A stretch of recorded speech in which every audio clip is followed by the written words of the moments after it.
Olá, na nossa aula de hoje a gente vai falar sobre a sensopercepção e as suas alterações.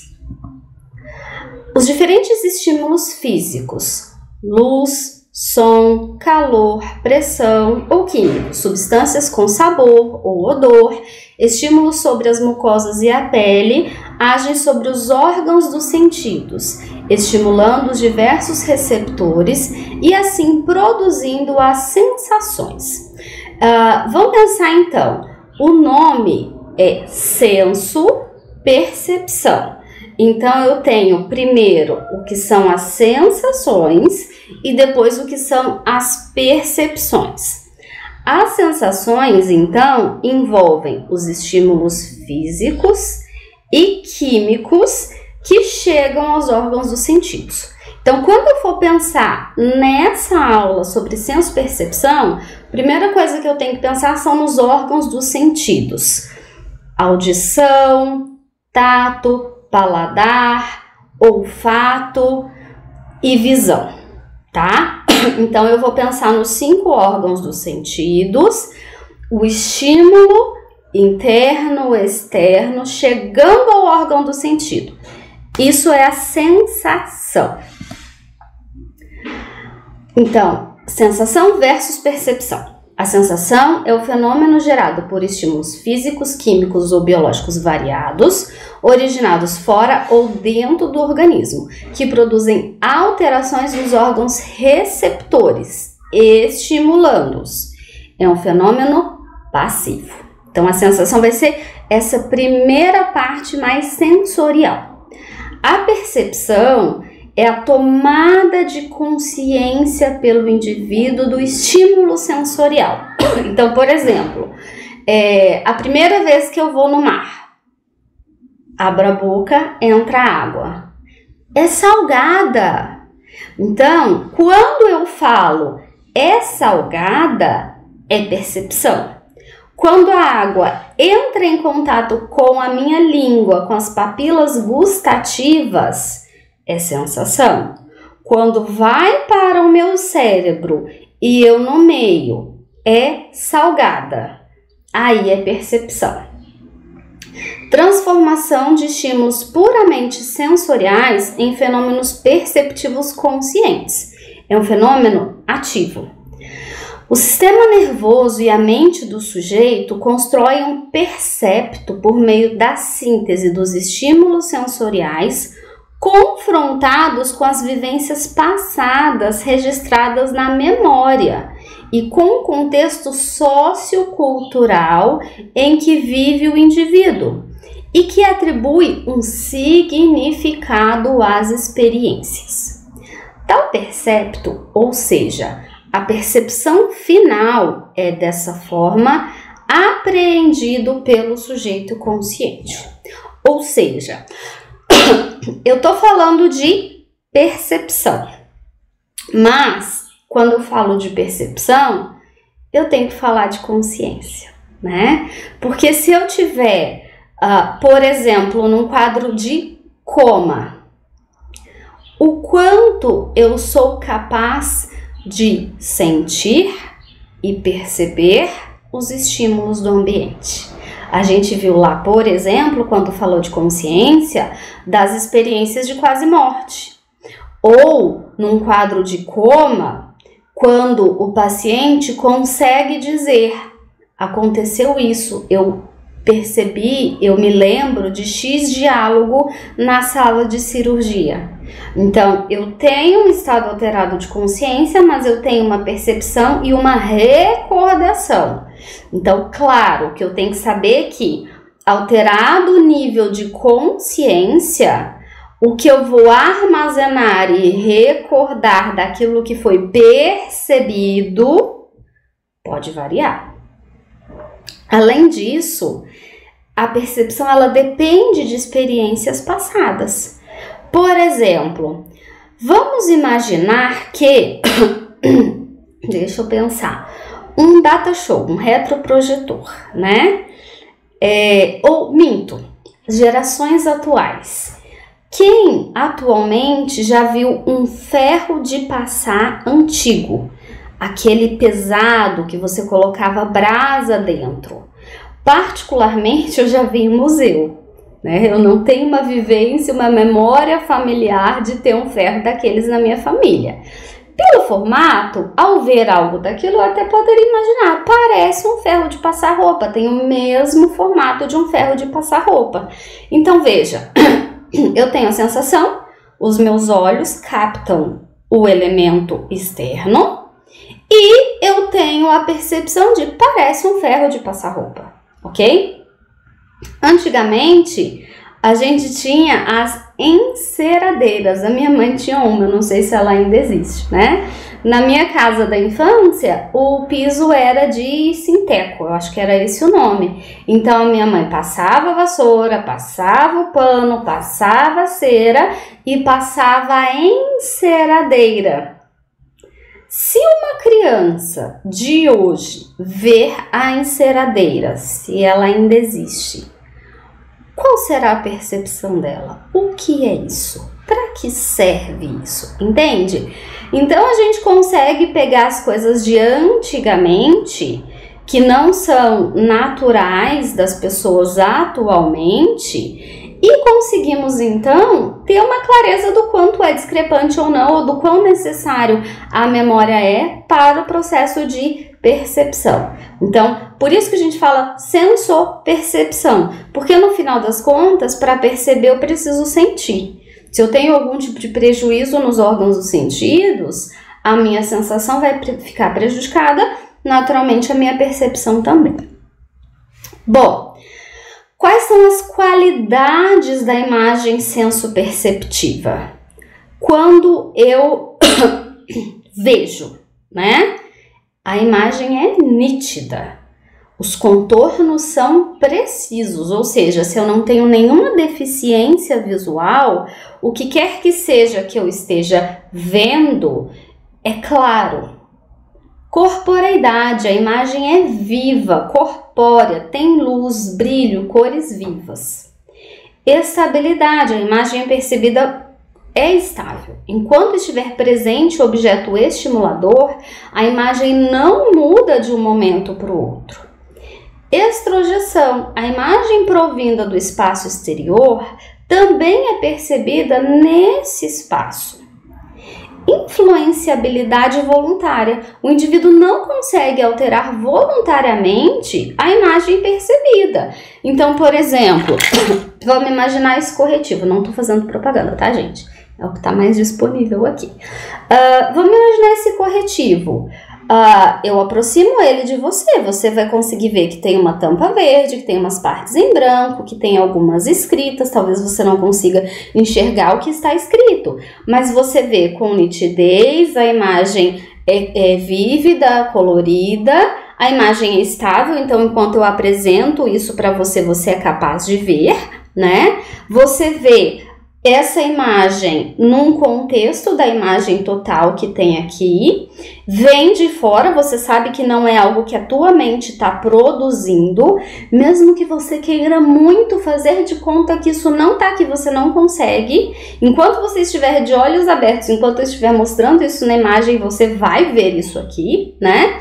E você consegue ver todos os detalhes. É claro que se eu tiver uma visão prejudicada, isso não vai se dar dessa mesma forma. Então, aquilo cujo objeto está de fora, né, que é a qualidade da imagem sensoperceptiva, vai ter todos esses elementos aqui.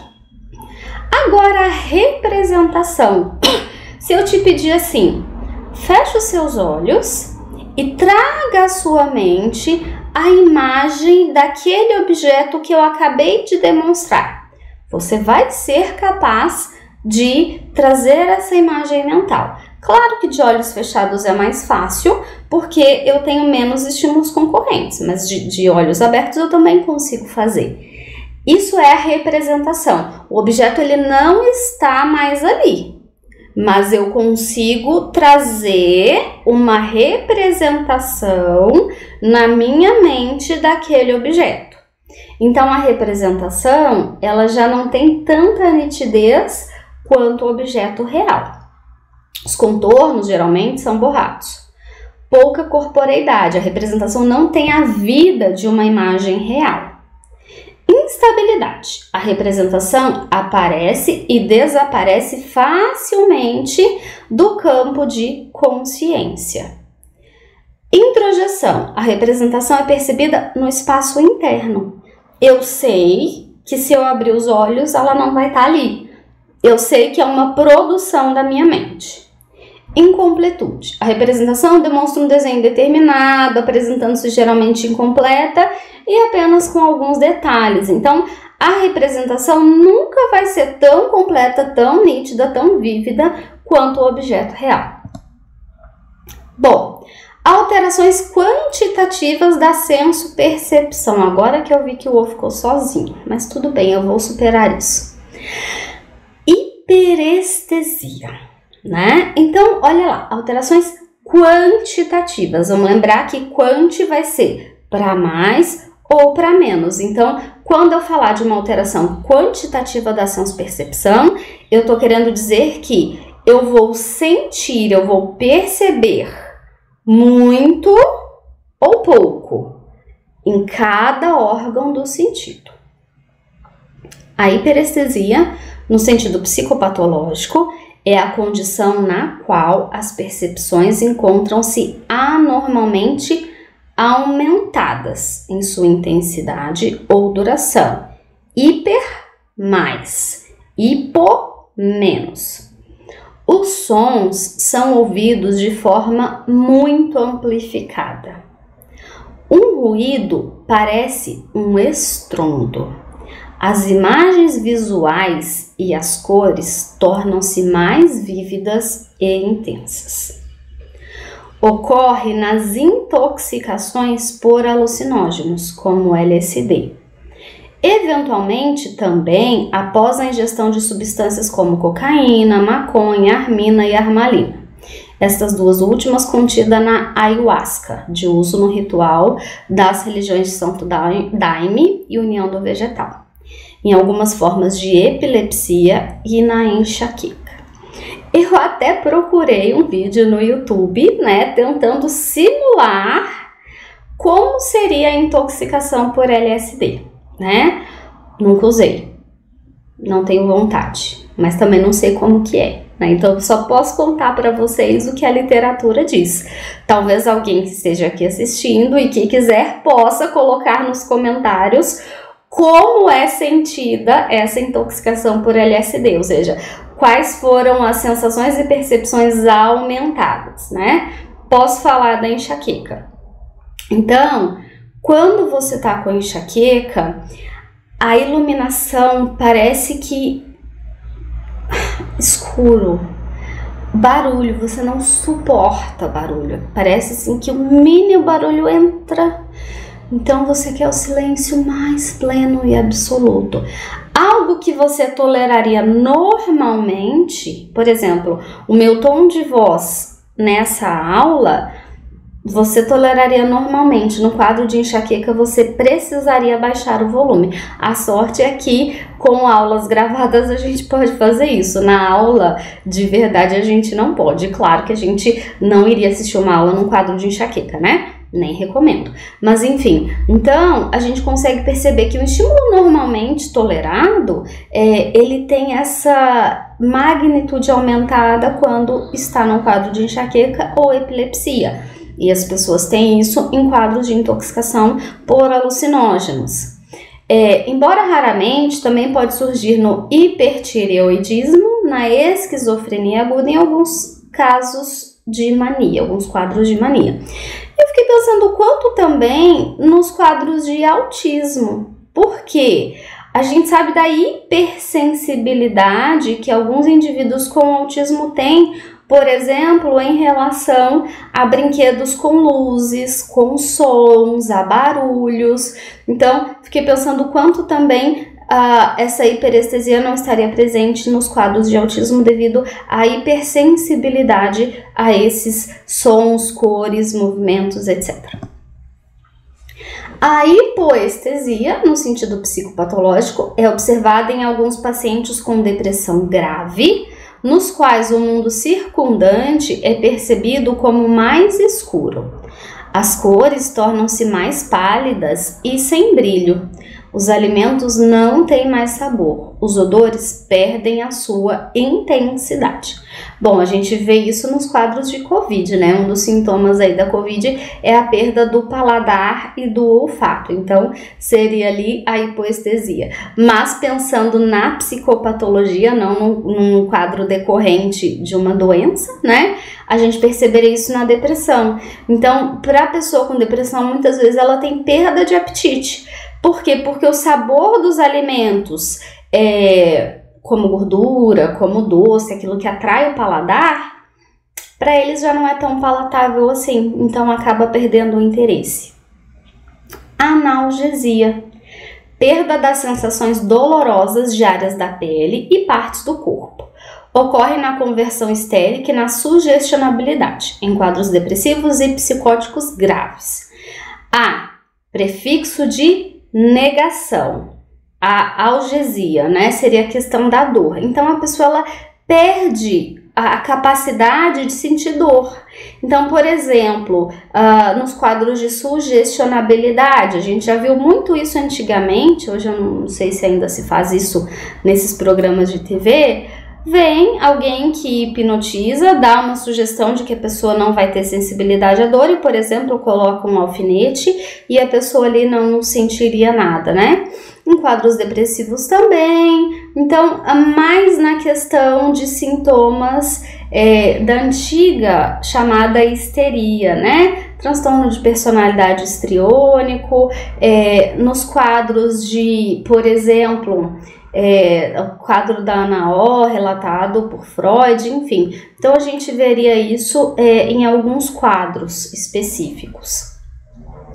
Parestesia, sensações táteis desagradáveis descritas como formigamento, picadas, agulhadas ou queimação, quando de origem não neurológica. Podem acometer pacientes com transtornos conversivos, hipocondríacos graves, quadros de ansiedade com marcante somatização e, ocasionalmente, indivíduos submetidos a estados emocionais intensos. Então, é como se o meu corpo, a minha mente, na verdade, produzisse sensações táteis, né, na minha pele, no meu corpo, que para mim são desagradáveis. Então, por exemplo, a hipocondria é aquele quadro em que a pessoa acredita que tem uma doença grave. Então, ela pode ter a sensação de algum sintoma da iminência de morte, mas de fato não ter nada. No quadro de transtornos de ansiedade também, ou seja, tô tendo um ataque de pânico, é grave, o que está acontecendo? Na verdade, por exemplo, né, o formigamento é um dos possíveis sintomas de um ataque de pânico. Então, a parestesia seria então essa sensação desagradável em algum local aí do corpo. As alterações, então, quantitativas, para mais, hiper, para menos hipo, ou a negação, não tem. E as alterações qualitativas da senso-percepção? Uma, descrita por Dalgala Rondo, é a ilusão. Percepção deformada, alterada de um objeto real e presente. Na ilusão, há sempre um objeto externo real, gerador do processo da senso-percepção, mas tal percepção é deformada, adulterada por fatores patológicos diversos. Então vamos pensar, na ilusão, que é uma alteração qualitativa, existe um objeto. Então se eu pegar, por exemplo, né, o corretivo, ele está aqui, vocês estão vendo ele. Mas, na ilusão, a pessoa pode perceber esse corretivo de uma forma diferente, por exemplo, como um pequeno gremlin, um monstrinho pequenininho verde, percebe? Então, o objeto está aqui, ele é real, ele é presente, mas a pessoa que o percebe de uma maneira deformada, diferente. aí devido a diferentes psicopatologias. Tem um filmezinho que eu vou colocar, que se chama Não Tenhas Medo, Nod, que é um desenho que a criança tem medo do escuro. E a gente percebe exatamente a ilusão ali, porque tem duas bolinhas de gude embaixo da cama e ele as percebe como sendo os olhos de um monstro.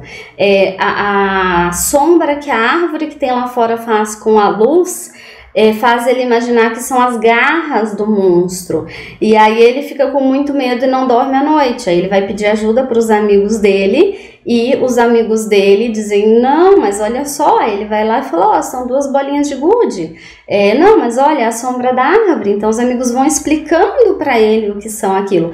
Então a gente vê completamente esse exemplo da ilusão, né? Que o objeto tá lá, mas ele é percebido de uma maneira diferente. E tem um livrinho também que se chama Todo Mundo Sente Medo, que é para crianças, que é muito legal porque ele mostra exatamente isso. Ele mostra a imagem do quarto da criança, como realmente é à luz do dia, e a mesma imagem do quarto da criança na percepção da criança à noite, quando ela tá com medo de dormir sozinha, com medo do escuro. Até procurei, mas eu vi que eu emprestei e não tá aqui comigo. Mas é um livrinho muito interessante porque a gente pode mostrar para a criança, olha, é o jeito que a gente percebe, como a gente vai sentir que aquilo realmente está ali. Então, claro, num quadro de medo, num quadro de ansiedade, a gente pode ter essas alterações. No quadro que a gente vai ver também no próximo semestre, que é o transtorno de personalidade esquizotípica. Então, a personalidade esquizotípica, ela tem ali, ela beira os transtornos psicóticos, tanto que nessa nova edição do DSM, ela tá nos dois critérios, ela tá tanto no grupo de transtornos de personalidade, como no grupo de transtornos psicóticos. As ilusões ocorrem basicamente em três condições: estados de rebaixamento do nível de consciência, por turvação da consciência. Então, no primeiro nível de rebaixamento da consciência, a percepção se torna imprecisa, fazendo os estímulos sensoriais reais serem percebidos de maneira deformada. Então, de novo, a consciência ali na base da alteração de outros quadros. Estados de fadiga grave ou de inatenção marcante. Podem ocorrer ilusões transitórias e sem muita importância clínica. Então, por exemplo, quando você está extremamente cansado, você pode ter um quadro de ilusão e tudo bem.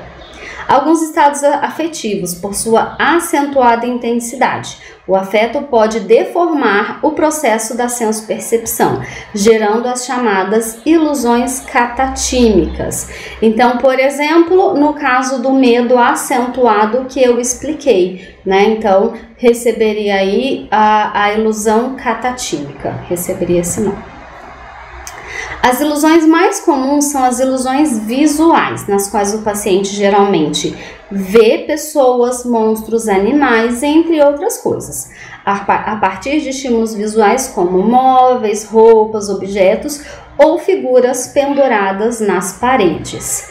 No caso da personalidade esquizotípica, geralmente, ou é muito frequente para quem tem uma prática religiosa, especialmente nos tipos de religião que tem alguns itens, por exemplo, imagens, enfim, né? Na católica tem os santos, as imagens. Então, a imagem tá lá, mas eu percebo a imagem de uma maneira diferente, fazendo careta para mim, colocando língua para fora, enfim. Ilusões auditivas, nas quais, a partir de estímulos sonoros inespecíficos, o paciente ouve o seu nome, palavras significativas ou chamamentos. Então, tem um barulho lá fora. Nossa, parece que tinha alguém me chamando, achei que tinha alguém aqui. Você corre lá e não tem nada, né? Então, houve um barulho que você entendeu como sendo o seu nome ou como alguém te chamando. E a alucinação, então vamos prestar atenção. De um lado, a ilusão, a gente vê esse nome também de ilusão como distorção sensorial, tá? Então, ilusão ou distorção sensorial e alucinação. A ilusão ou distorção sensorial, o objeto é real, está presente, mas eu o percebo de um jeito diferente. Então, eu estou mostrando a minha mão aqui, você vê que é uma mão com dedos, e alguém pode perceber como sendo garras afiadas, a mão do Wolverine, por exemplo, tá? Então, isso seria uma ilusão ou distorção sensorial. A alucinação é a percepção de um objeto sem que este esteja presente, sem o estímulo sensorial respectivo.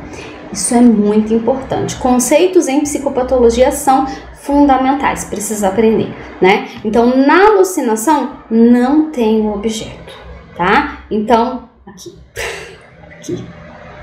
Aqui você tá vendo uma parede em branco, né? Pessoa com localização espacial péssima, né? Aqui tem uma parede em branco, esse pedaço onde a minha mão está. Ok? Tirei a minha mão não está mais lá. Mas quando você olha, você vê uma mão, você vê um monstro, você vê um unicórnio colorido. Isso é alucinação. Se eu tenho uma mão e no lugar dessa mão eu vejo garras, um unicórnio colorido, etc., isso é ilusão. Não tem nada e aí eu vejo alguma coisa. Então isso é alucinação. Basta pensar nos órgãos dos sentidos. Daqui a pouco, né, no próximo vídeo, eu vou falar dos tipos de alucinações, mas é intuitivo. Quais são os órgãos dos sentidos? As alucinações vão corresponder ao órgão do sentido. Então, se eu vejo algo que não está lá, alucinação visual. Se eu sinto o gosto de algo que não está lá, é uma alucinação gustativa. Por exemplo, gosto de veneno, gosto de podre, gosto de sangue. Se eu sinto o cheiro de um cheiro que não existe, é uma alucinação olfativa. Se eu sinto algo na minha pele de algo que não está lá, alucinação tátil. Já falei da visual, né? Enfim, então, as alucinações, elas também vão corresponder aos órgãos dos sentidos e a questão é que não existe o estímulo. Se eu tenho uma alucinação auditiva, o ambiente está em silêncio, não tem nenhum som. Então, é uma alucinação auditiva. Se tem um rádio, uma TV ou alguém falando e eu entendo algo diferente do que essa pessoa disse, então seria uma ilusão ou uma distorção sensorial. Bom, alucinações em pessoas sem transtorno mental, né?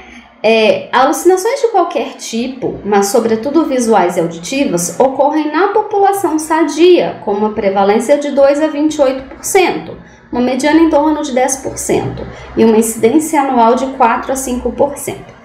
Portanto, se você me disser, Aline, eu já tive a impressão de que alguém falava o meu nome, mas não tinha ninguém em casa. É uma alucinação auditiva. Calma, isso acontece com pessoas sem transtorno mental. Então, não é nada grave, tá? As alucinações em populações não clínicas podem implicar formas atenuadas, ainda sem expressão clínica, de psicoses, fases pré-clínicas que precedem o eclodir de psicoses. Ou seja, Aline, você acabou de falar que não é grave. Sim, calma, né? A gente faz o quê?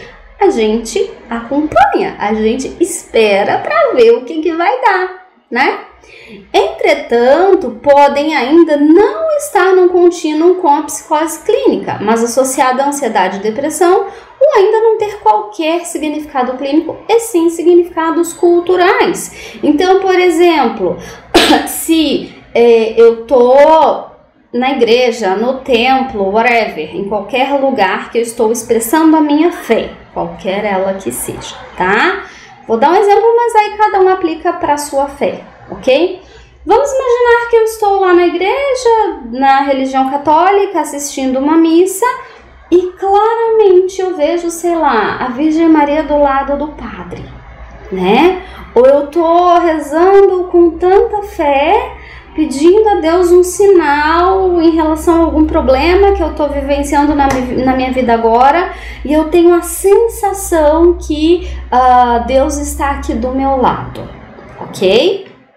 Ok, é isso, não é um problema. O significado cultural, religioso, dentro da fé, da crença daquele indivíduo, dentro de um contexto. Fim, não é grave, tá? Então a gente tem que pensar em termos de frequência. Com que frequência eu tenho esse tipo de alucinação? Em que contexto eu costumo ter esse tipo de alucinação, ok? Como eu me sinto quando eu tenho esse tipo de alucinação? Então, são questões para a gente avaliar e acompanhar e também considerar o contexto. Alucinações em população clínica versus em população não clínica. Na população clínica, ocorrem com mais intensidade e duração. Alucinações verbais são mais presentes. São percebidas como algo fora do controle e desprazeroso. Eu não gosto de ver, eu não gosto de ouvir, eu fico ansiosa. Eu me lembro, em algumas visitas que eu fiz em residência terapêutica, que os pacientes ainda apresentavam sintomas residuais, apesar da medicação, que eles usavam algodão nos ouvidos para diminuir as vozes, ou ouviam rádio para o barulho do rádio abafar o barulho das vozes. Então, é sentido como desprazeroso, especialmente por conta do conteúdo, né? Que muitas vezes é um conteúdo depreciativo. Então, eu ouço aquela voz, ela me menosprezando, ela me diminuindo, e eu fico extremamente incomodada com isso. Na população não clínica, predominam alucinações visuais em relação às audioverbais. As pessoas sentem que têm mais controle sobre as alucinações e não são tão desprazerosas como nas psicoses. É algo do tipo: achei que tinha alguém me chamando, não tem, me enganei. Fim. Não gera ansiedade, não gera desconforto. Ou, nossa, tive a sensação de ver um vulto. Tive a sensação de parece que alguém estava andando, coisa da minha cabeça. Fim, entende? Então, assim, talvez eu tenha visto, talvez tenha sido um efeito da maneira como eu me virei, um efeito visual. A pessoa, ela não dá bola, aquilo não gera ansiedade, aquilo não gera desconforto. E é raro, lá de vez em quando isso acontece, muito, muito raramente. Então, passou, vida que segue. Relação entre estresse e alucinações. Alta predisposição e vulnerabilidade para psicose. Tá? Então, se o indivíduo ele tem uma predisposição, uma vulnerabilidade biológica, pensando numa questão genética, um familiar de primeiro grau que tem um quadro psicótico, estresse, ansiedade, sono ruim, tende a gerar alucinações. Por isso que uma das intervenções para quadros psicóticos envolve manejo do estresse. Então, diminuir a quantidade de estímulos na vida da pessoa, organizar a rotina dela para que o nível de estresse não aumente, e cuidar da qualidade do sono, né? Então, a gente precisa ver a regularidade, a quantidade de horas dormidas, a qualidade desse sono. E hoje a gente já tem alguns relógios inteligentes, né, os smartwatch, que conseguem medir o nível de estresse, os períodos do dia que o estresse está mais elevado, a qualidade do sono, inclusive sono REM, sono profundo, sono não REM, os batimentos cardíacos. Então, aquilo que a gente via, por exemplo, lá no filme do Hulk, né, que ele tinha um reloginho que mapeava os batimentos cardíacos, se não me engano, acho que acima de 150 ele virava o Hulk, e aí ele ficava ali monitorando, fazendo respiração diafragmática. Então, Então, são estratégias que a gente vai trabalhar também para diminuir o risco de uma recaída, de ter alucinações, e as alucinações, por sua vez, vão aumentar o estresse, a ansiedade e vão prejudicar o sono. Então, eu preciso ali cuidar da questão do estresse, do sono, para diminuir a incidência de alucinações. Bom, alucinações auditivas, né? Então agora a gente vai entrar nos tipos de alucinações. São tipo de alucinação mais frequente nos transtornos mentais, mas não nos transtornos neurológicos, nos quais preponderam as alucinações visuais, tá? Então, a gente tem um quadro chamado de Charles Bonnet, o Dalgalahon ele cita, e eu vou colocar depois um vídeo do Oliver Sacks falando sobre o tipo de alucinação comum nesse quadro, né? Então, em quadros neurológicos, mais frequente alucinações visuais. Em quadros de transtornos mentais, depressão, transtorno bipolar, esquizofrenia, a gente vai ter uma preponderância de alucinações auditivas. As alucinações auditivas podem ser divididas em simples e complexas, sendo as complexas aquelas que mais nos interessam. Alucinações auditivas simples são aquelas nas quais se ouve apenas ruídos primários. São menos frequentes que as alucinações auditivas complexas. Alguém falar frases, falar meu nome, você é um estúpido, você é burra, você não sabe de nada. Então, essas seriam mais comuns aí nos transtornos mentais. A gente tem ainda a alucinação auditiva complexa. O paciente escuta vozes sem qualquer estímulo real. São vozes que geralmente o ameaçam, o insultam, de conteúdo depreciativo e ou de perseguição. Cuidado, eles querem te matar. Ou vozes de comando, se mata, se esconde, alguém tá atrás de você, você é um merda, você não serve pra nada, você é um inútil.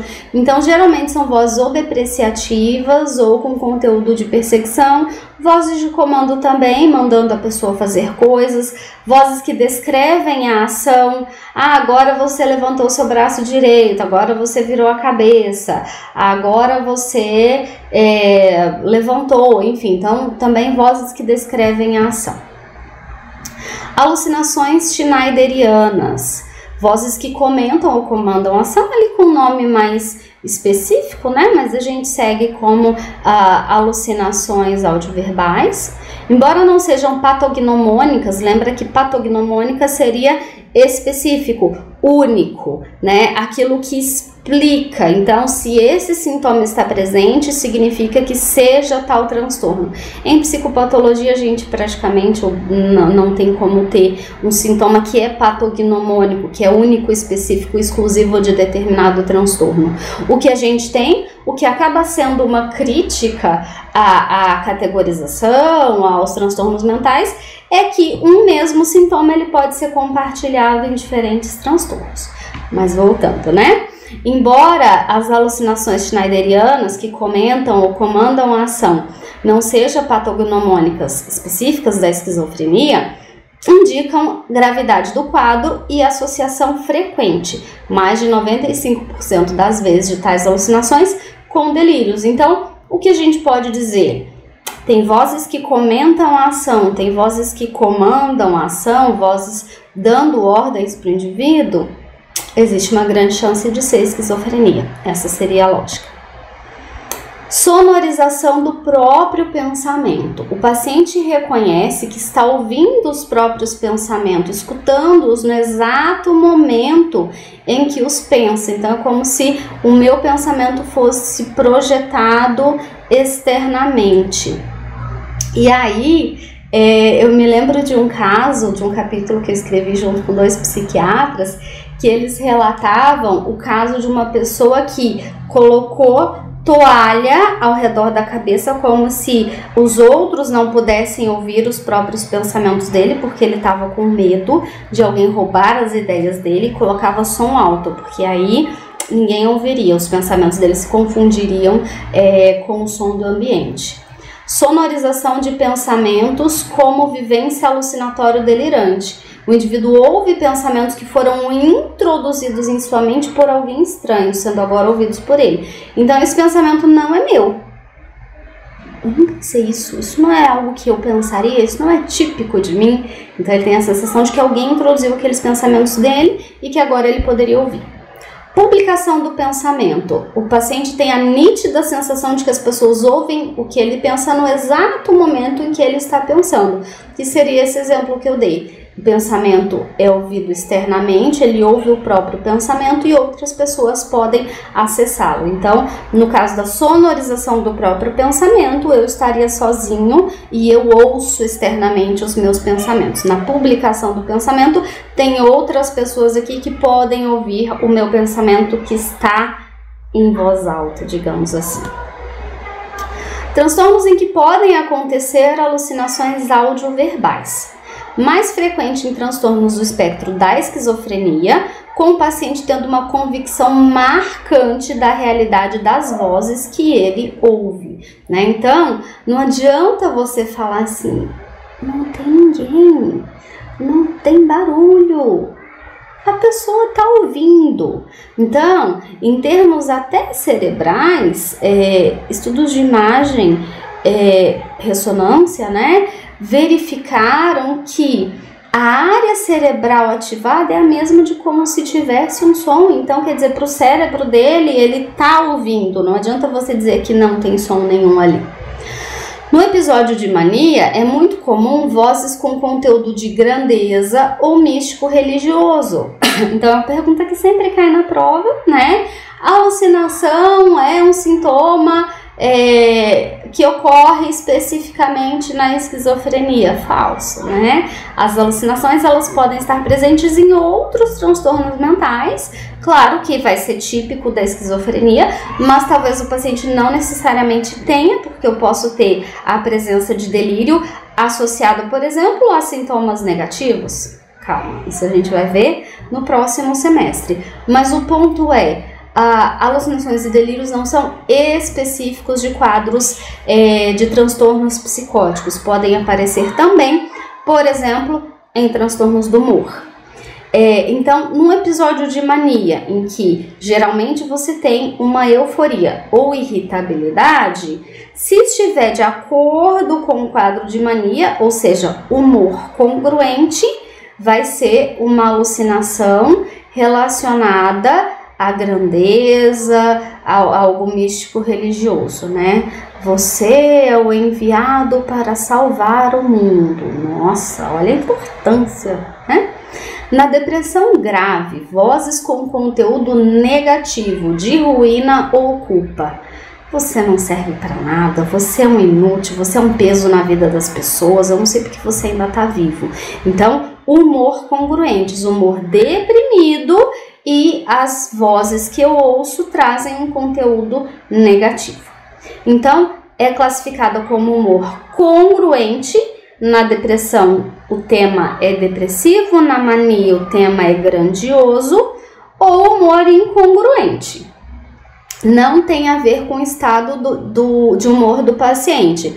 Vozes acusatórias na mania, vozes religiosas na depressão. Então, humor congruente é quando o tema se relaciona ao estado de humor. E humor incongruente, que pode acontecer, não necessariamente na depressão, eu tenho alucinações, e caso tenha, não necessariamente o conteúdo é negativo ou de ruína. Eu posso ter, por exemplo, um delírio persecutório, que não seria um conteúdo típico da depressão, por exemplo.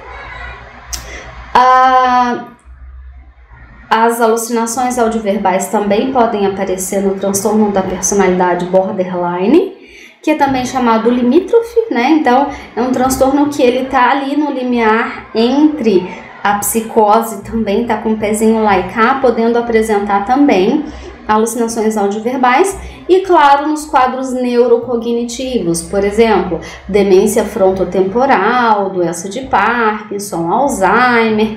Então, nesses quadros também a gente pode ver a ocorrência de alucinações audioverbais, como por exemplo, de repente eu estou caminhando, passo em cima de uma ponte, tem um rio lá embaixo e eu ouço o rio me chamar. Isso é uma alucinação audioverbal. A alucinação musical é descrita como a audição de tons musicais, melodias, ritmos e harmonias, sem o correspondente estímulo auditivo externo. Então, não tem nenhum som, não tem nenhum barulho, não tem nenhum aparelho ligado, mas eu ouço músicas e melodias. São encontradas, sobretudo, em mulheres idosas, com perda progressiva da audição, geralmente por doenças ou lesões otológicas. Ocorrem também em distúrbios neurológicos e neuropsicológicos. Então, se o indivíduo relata a ocorrência de uma alucinação musical, qual a minha primeira hipótese? Vai no otorrino. Vai fazer uma avaliação para verificar se tem algum prejuízo na audição, algum nível de perda auditiva. Também encaminhar para um neurologista e um neuropsicólogo para fazer uma avaliação em termos neuropsicológicos e neurológicos. Então, a alucinação musical não seria uma alucinação típica, por exemplo, de quadros de transtornos mentais. A gente não pode se esquecer também que o uso de substâncias, a gente já falou disso, né? O uso de substâncias pode ser responsável por sintomas psicóticos. Então, dentro da nossa avaliação, entrevista, que a gente já fez antes, né? Lembra? Eu tenho que avaliar se esse indivíduo está sob o uso de alguma substância que poderia ter provocado aqueles sintomas. Alucinações visuais. Embora possam se manifestar em condições normais e em transtornos mentais, como a esquizofrenia, são mais frequentes em quadros neurológicos e neuropsicológicos. Então, um filme clássico que não pode sair da faculdade sem assistir, Uma Mente Brilhante, se não me engano ele é um filme de 2002, em que ele tem alucinações visuais complexas e audioverbais. Ele vê pessoas, ele vê cenas, ele vê o contexto, todo o cenário, né? Então, entra ali nas alucinações cenográficas, que são visões de cenas completas. Então, por exemplo, a cena em que ele está sendo perseguido, que ele está dentro do carro e que estão dando tiros. Isso é uma alucinação cenográfica. Ele está vendo pessoas, uma alucinação visual, ele ouve, ele conversa com as pessoas, então uma alucinação audioverbal, e ele vê o contexto da perseguição. Então entra aí a alucinação cenográfica, né? Mas as alucinações visuais são mais frequentes em quadros neurológicos e neuropsicológicos, então a gente tem que ter isso em mente. Claro que o ideal nem sempre é o que a gente consegue fazer, né? Especialmente se a gente trabalha em clínica escola, às vezes o paciente não tem convênio médico, não tem condições de acesso à saúde para a gente poder fazer o diagnóstico diferencial, né? Quer dizer, a parte cognitiva está preservada, ele está num quadro demencial. Às vezes a gente tem um quadro demencial precoce, em que teoricamente não seria a idade esperada para um quadro de demência, a pessoa já está com sintomas. Então sempre é bom fazer uma avaliação médica completa. Isso vale para qualquer transtorno, antes de efetivamente entender que se trata de um quadro de transtorno mental. Alucinações visuais simples, o indivíduo vê cores, bolas, pontos brilhantes, ocorrem com mais frequência em pacientes com doenças oculares ou com déficit ou privação visual, né? Então, da mesma maneira que o paciente com alucinações musicais indicam muito mais frequentemente algum prejuízo em termos da audição, e aí a gente encaminharia o paciente para o otorrino. Aqui a gente encaminharia o paciente para o oftalmo. Se ele tem uma alucinação visual simples, será que existe alguma doença nos olhos, algum prejuízo na visão? O oftalmo vai fazer o diagnóstico diferencial.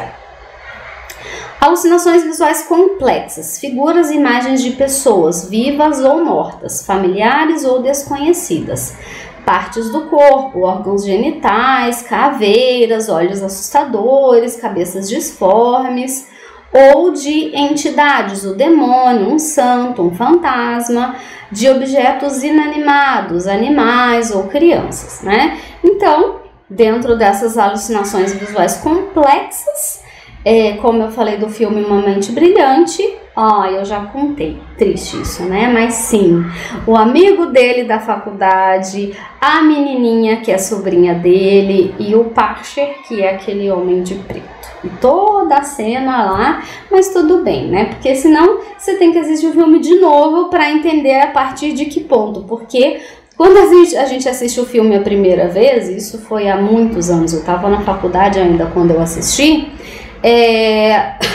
você fica, mas como eu não percebi isso? Mas como a mulher dele não percebeu? Mas como pode ser uma alucinação? Então, todos os momentos em que há a interação com essas pessoas, ou ele está sozinho, ou logo ele direciona a atenção para outra pessoa e deixa de conversar com a alucinação dele. E aí, cenográfica, né? Já falou sobre ela, que seria a visão de cenas completas e complexas. A alucinação liliputiana, o indivíduo vê cenas com personagens minúsculos, entre objetos e pessoas reais de sua casa. Aí eu lembrei de outro filme, que é A Fantástica Fábrica de Chocolates, Willy Wonka, né? Willy Wonka, a gente faz o diagnóstico dele de transtorno de personalidade esquizotípica. Eu até cito na minha aula desse transtorno. Mas se a gente fosse pensar, né? Ele tem os personagens, as pessoas que trabalham lá na fábrica dele, que são mini pessoinhas todas iguais, é o mesmo ator que faz, né? Ele é o psicólogo, é o que faz tudo ali, e são vários deles todos iguais.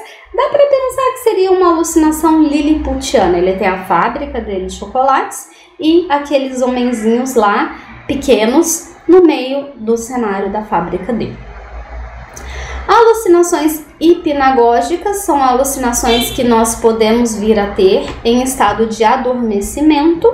Sabe aquele momento que você está quase pegando no sono, que você começa a entrar num sono leve? Você pode ter o que a gente chama de alucinação hipnagógica, e isso é absolutamente normal. Inclusive o Dougal Arrondo falava disso lá na parte de consciência, nessa nova edição que ele traz aqui para a parte de alucinação, e é normal, tá? Então eu tô quase pegando no sono, eu posso ter uma alucinação visual. E as hipnopômpicas, na fase de despertar, então eu tô meio que acordado, meio que dormindo. Aí você pode, por exemplo, ver alguém ao lado da sua cama, que não a pessoa que mora com você, né? Então as pessoas às vezes ficam meio aterrorizadas, meu Deus, eu tô ficando louco, o que isso significa? Enfim, então são alucinações normais, dado uma alteração qualitativa da consciência, que traria então a alucinação hipnagógica, próxima a adormecer, a alucinação hipnopômpica, próximo ao despertar do sono. Alucinações táteis, né?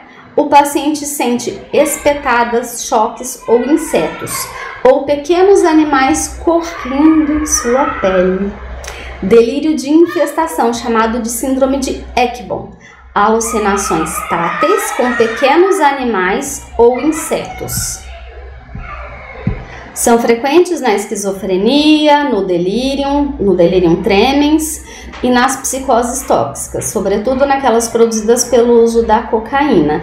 Então, é aquela sensação de que tem algo na minha pele. O delírio de infestação, ele traz essa sensação, assim, tem algo, enfim, uma sensação muito nítida, muito clara de que tem algo na minha pele, e o paciente vai num dermatologista, o dermatologista não encontra nada.